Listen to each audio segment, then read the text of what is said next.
Ayan, nagluto tayo ng steak. Breakfast natin. Bago ako matulog.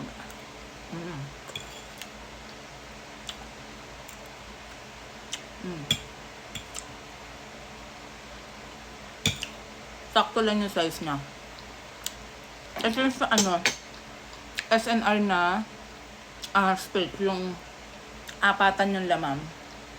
Nasa 500 to 600 lang. May 4, may 5, ganyan.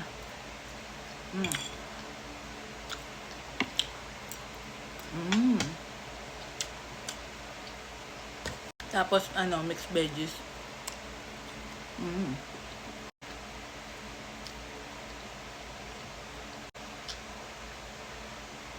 Iced tea. Nag-scroll kasi ako. Patulog na ako. Nag-scroll ako. Tapos nakakita ko ng steak. Sabi ko, meron pa dyan. Hot.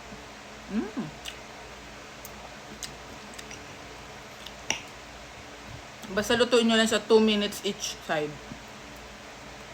Tsaka dapat wag frozen na iluto. Dapat palambutin mo siya.